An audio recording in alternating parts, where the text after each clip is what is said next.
Córdoba, noviembre de 2011. En una finca a las afueras, entre las cenizas de una hoguera, aparecen fragmentos de hueso. Los analizan. Son restos de animales. 11 meses después, otro especialista mira los mismos fragmentos. Eran humanos. Durante casi un año, la respuesta estuvo dentro de una caja de pruebas. Esta es la historia del caso Bretón. Y todo comienza por el error. Para entender cómo pudo ocurrir, hay que volver al 8 de octubre de 2011. Ruth tiene 6 años. José, su hermano pequeño, 2. Viven en Huelva con su madre, Ruth Ortiz, separada desde hacía meses de José Bretón, el padre de ambos. Ese fin de semana, como cada 15 días, los niños viajan a Córdoba para estar con él. Bretón los recoge esa mañana en casa de su hermana y se los lleva a la finca familiar de Las Quemadillas.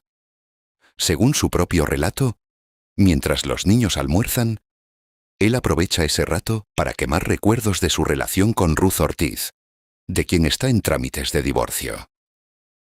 Después de comer, dice: los niños duermen la siesta, y por la tarde, poco antes de las 7, Bretón hace una llamada que activa todo lo que viene después. Asegura que llevó a los niños al Parque Cruz Conde, en pleno centro de la ciudad, tras despertarse de la siesta. Y entonces, según su propio relato, ocurre lo impensable. Dice que se despistó un momento, que cuando volvió a mirar, Ruth y José ya no estaban. Avisa a la policía. Se activa un dispositivo de búsqueda que en pocos días se convierte en uno de los mayores operativos de este tipo en la historia reciente de España. Voluntarios, unidades caninas, rastreo por descampados, entrevistas puerta a puerta. Pero hay algo que empieza a fallar casi desde el primer día. La versión de Bretón. Testigos que estuvieron en el parque esa tarde no recuerdan haber visto a los niños jugando donde él dice. Las cámaras del entorno no confirman su recorrido con la claridad que debería si su relato fuera exacto. Y su comportamiento, según describen después los investigadores que lo interrogan, no encaja con el de un padre que acaba de perder a sus hijos. Muy pronto, el problema deja de ser únicamente encontrar a Ruth y José. El problema es que la historia de su propio padre empieza a no sostenerse. Uno de los primeros indicios llega por un detalle que en apariencia no tiene nada que ver con un parque ni con 2 niños perdidos: el combustible. Los investigadores localizan a los trabajadores de una gasolinera en Huelva, donde Bretón había comprado días antes una cantidad de gasoil que no se corresponde con ningún uso razonable para su coche. No solo llenó el depósito, compró además bidones adicionales, que tuvo que cargar y transportar después desde Huelva hasta Córdoba. Nada en esa compra encaja con un simple viaje de fin de semana para ver a sus hijos. La investigación empieza a mirar hacia otro lugar: Las Quemadillas, una finca familiar en las afueras de Córdoba que Bretón visitó ese mismo fin de semana. Los agentes reconstruyen sus movimientos hora a hora y encuentran algo que no cuadra con ningún relato de un simple descuido en un parque. En la finca hay restos de una hoguera reciente. Bretón tiene una explicación preparada. Dice que quemó ropa y objetos personales tras su reciente separación, papeles, recuerdos, cosas que ya no quería conservar. Pero entre las cenizas de esa hoguera, el equipo de la policía científica localiza algo que nadie esperaba encontrar en un simple fuego de objetos personales. Fragmentos óseos, diminutos, calcinados, casi irreconocibles a simple vista. Desde la perspectiva de los investigadores en ese momento, todavía no saben qué son. Podrían ser restos de un animal, algo habitual en una finca rural, o podrían ser la prueba que confirme el peor escenario posible. Se envían para análisis forense. Y la respuesta, cuando llega, decide durante meses la dirección de todo el caso. Hay otro detalle que con el tiempo adquiere un peso enorme dentro del caso. Varios vecinos de Las Quemadillas declaran después haber percibido, esa misma tarde, un olor desagradable a quemado procedente de la finca. Pero ninguno recuerda haber visto una columna de humo. Es un matiz que parece menor. No lo es. Apunta a un fuego intenso, concentrado, y no a la quema tranquila de ropa y papeles que Breton describía en su versión. En noviembre de 2011, la antropóloga forense de la Policía Científica encargada del primer análisis, Josefina Lamas, emite su dictamen. Los restos óseos hallados en la hoguera de las Quemadillas no son humanos, son de animales. En concreto, según su informe, corresponden a roedores y pequeños carnívoros.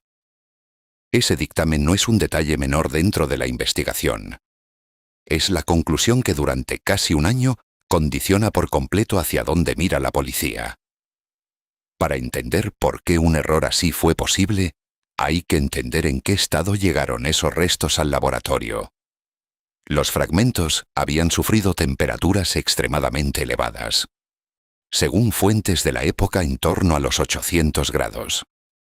Lo que los había reducido a esquirlas diminutas, muchas veces irreconocibles incluso para un ojo experto.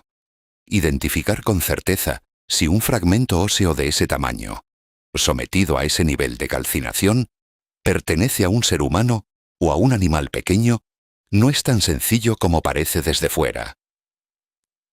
Pero la historia que de verdad interesa aquí no es la de una forense que se equivocó.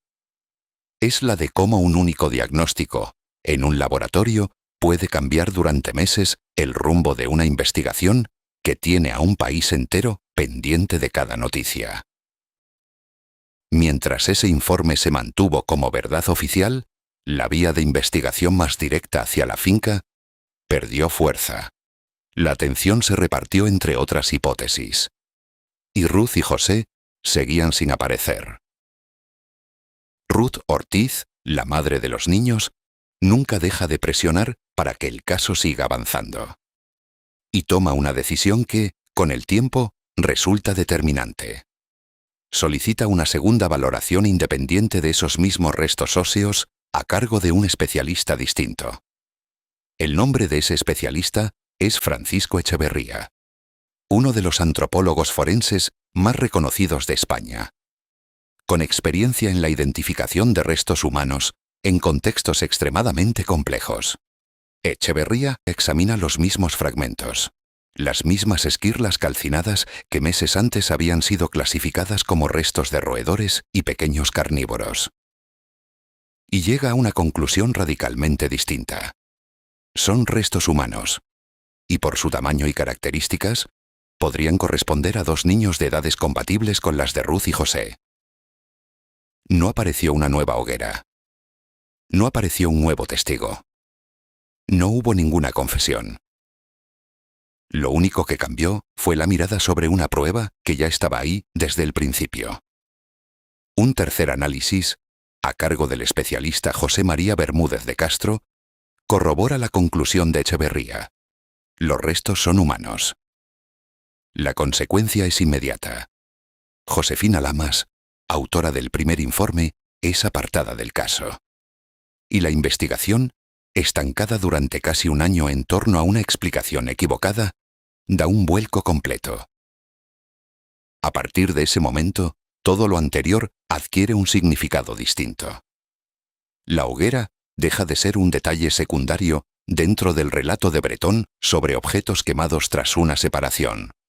Las Quemadillas deja de ser simplemente una finca familiar registrada por rutina. Y la versión del Parque Cruzconde, que ya venía acumulando contradicciones desde el primer día, queda definitivamente insostenible. Con esta prueba como eje, la Fiscalía construye una acusación sólida contra José Breton por el asesinato de sus dos hijos. Durante el juicio, decenas de testigos desfilan ante el jurado. Los padres y hermanos de Breton se acogen a su derecho a no declarar. Su cuñado afirma que no cree que Breton matara a los niños, pero que sí lo considera responsable de su desaparición. Y hay un testimonio que pesa de forma distinta a todos los demás. Un primo de Ruth Ortiz, que había visitado a Bretón durante su prisión preventiva, declara ante el jurado que Bretón le confesó el crimen. No una vez. Según su testimonio, hasta 3 veces distintas. Psiquiatras y psicólogos que evaluaron a Bretón coinciden en algo que resulta inquietante para la defensa. No encuentran ningún trastorno mental que explique lo ocurrido. La defensa, consciente de que la prueba de los restos óseos es la columna vertebral de toda la acusación, centra buena parte de su estrategia en un único argumento: que la cadena de custodia de esos restos, enviados desde Córdoba hasta un laboratorio en Madrid, pudo haberse roto en algún punto del trayecto. Si esa duda prosperaba, la prueba central del caso podía quedar invalidada. Pero el propio Echeverría había documentado, con fotografías tomadas en la escena original y comparadas después con las conservadas en el laboratorio, una correlación exacta entre unas y otras. Varios agentes de policía declaran además que las pruebas estuvieron en todo momento debidamente precintadas y custodiadas. El jurado no encuentra motivo de duda razonable. Considera a Bretón culpable. En julio de 2013, la Audiencia Provincial de Córdoba lo condena a 40 años de prisión por 2 delitos de asesinato, con las agravantes de parentesco, premeditación y alevosía. La defensa recurre, insistiendo en la ruptura de la cadena de custodia como principal motivo. El Tribunal Superior de Justicia de Andalucía revisa el argumento y lo rechaza de forma explícita. Concluye que la prueba pericial se obtuvo y practicó de forma lícita, y confirma la sentencia íntegra. José Bretón fue condenado. Eso, a estas alturas, ya lo sabe casi todo el mundo. Pero hay algo en este caso que se cuenta con menos frecuencia, y que quizás explica mejor por qué 11 meses de investigación estuvieron a punto de irse por el camino equivocado. Durante casi un año, España entera buscó una respuesta. Se removieron descampados, se interrogó a decenas de testigos, se analizaron horas de grabaciones. Y una parte fundamental de esa respuesta ya estaba, todo ese tiempo, dentro de una caja de pruebas en un laboratorio forense. El caso Bretón terminó siendo recordado, sobre todo, por la crueldad del crimen que hay detrás de él. Pero dejó también otra lección, menos comentada y quizás igual de inquietante. Una investigación puede tener la prueba correcta delante, en sus propias manos, y aún así, tardar casi un año en comprender lo que realmente está viendo.